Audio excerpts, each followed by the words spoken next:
Good morning, Laguna Woods. I'm glad you tuned back, and we're continuing on my conversation with Lorena Swift. We're going to jog just a little bit. You talked about your peace trip Hmm. to Indonesia yesterday, and how uh, what happened on that, and how the Lord used it, and really worked in your life as much as in Absolutely. the people's.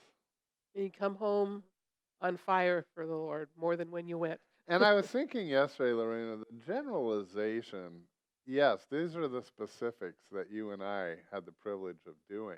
But I get the sense when people serve the Lord locally and in almost in any way, the reward and the way a person feels, I'm contributing, I'm helping get the gospel out. Yes. So I'm going to use just the second part of the same verse, and that we used yesterday, and it was 1 Corinthians 9 at verse 16. And Paul just says, "Woe to me if I don't preach the gospel." And it's not that we're out on the street corner or even in the front of a church, but helping the gospel get out. Now, he was a preacher, so he says, Right. but might be, well, Lorena, for those of you who don't know, is the editor. She Works. does an Yeah. amazing job, but she really is the brains behind a lot of what we do here. Anyway, so we said that Rick announced the peace plan, and this was Saddleback's strategy to impact the 3,000 unreached people groups around the world. Now, that plan has changed a little bit over the years, but in the beginning, they had just common folks like you and I. I was not on staff, by the way, No, I was when not I either. went, Yeah. and neither were you. Just people. He actually challenged small groups. Would your small group like to go search for an unreached people? When I say it now, Yeah.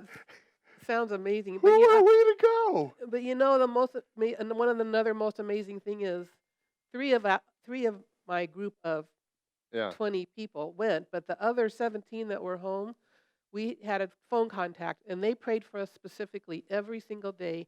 And they're when we got home and they'd heard all our stories, but they got the Yeah. privilege of praying us through there. They were on fire too. Well, in our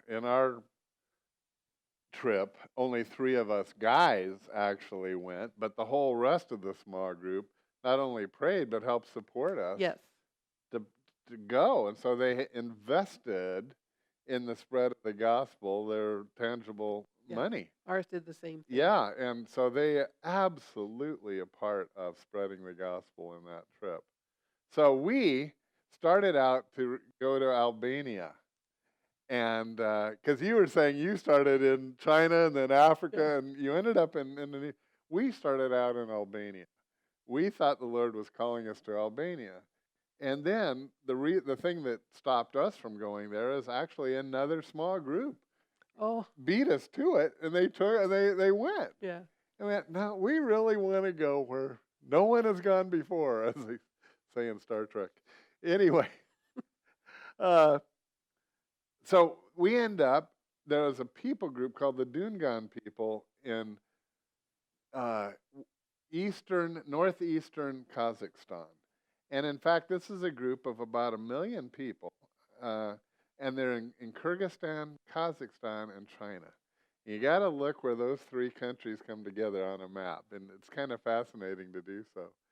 Well, we flew in to the capital. We stayed in Almaty, which is kind of in that general area. But anyway, the Dungan people, there's very, very few in the capital there. So we connected with a Korean pastor who had a church in Almaty that he wanted to focus on the Dungan people. God had just laid it on his heart he lived in Seoul, Korea, and he and his family just moved to come be a part of it. Oh, wow. I mean, just in faith. So I was totally in awe of this guy we meet. Well, he had been there over a year, and had he had met a few the few kind of stragglers that live in Almaty, but he had been out to the main city where the Dungan live, which is called Jarkent. It's right on the China border. And he had been there a bunch of times, and he had never found one Dungan. Wow. So he said, let's go. And so, Lorena, we go out there. It's 4 hours across literally barren desert. Wasn't real hot, but it was barren. Yes. We get to this city on the China border, and where do you start looking for a Dungan? We didn't know either. So, but it's now time for lunch. So we go into this cafe, and we're just talking, and the lady who ran the cafe could speak English. That was so rare there, Wow. completely rare. And anyway, we're just talking, and I said to her, we're here. We really want to meet Dungan people. She says, well, I know the Dungan. I said, you do? Because now this pastor who's been there a bunch of times, he couldn't believe what he was hearing. She says, give me 10 minutes. I'll get somebody to cover for me, and I will take you to them. Wow. So we go in the car. We go to this mosque. It's right now. It's time for their 1 or noon or 1 o'clock prayers. They invite us to come in and pray with them, actually. These are now Dungan Muslims.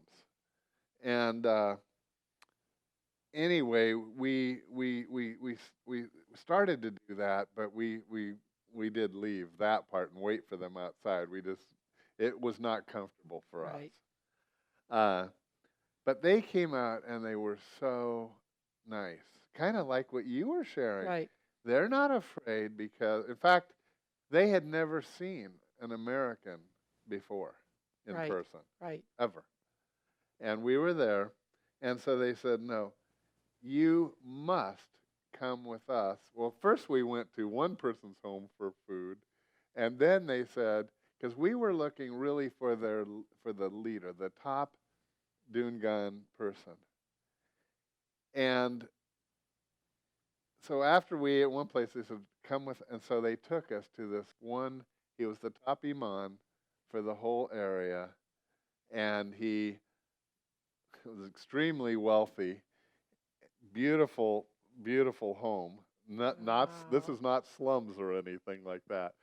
And he truly was the leader. And now I'm introducing the Korean pastor who lives there to him, because his son, who was there also, spoke absolutely perfect English. And you know how he did that?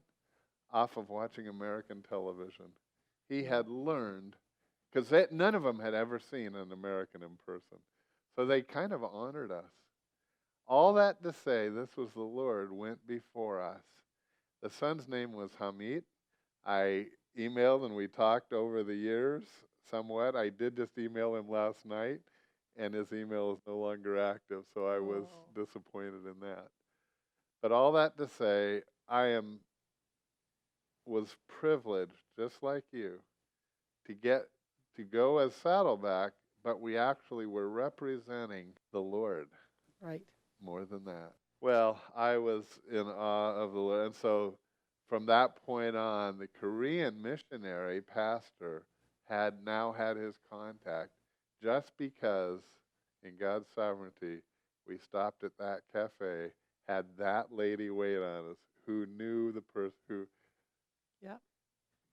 That's how God works. Thank you, Lord. Thank you, Lord.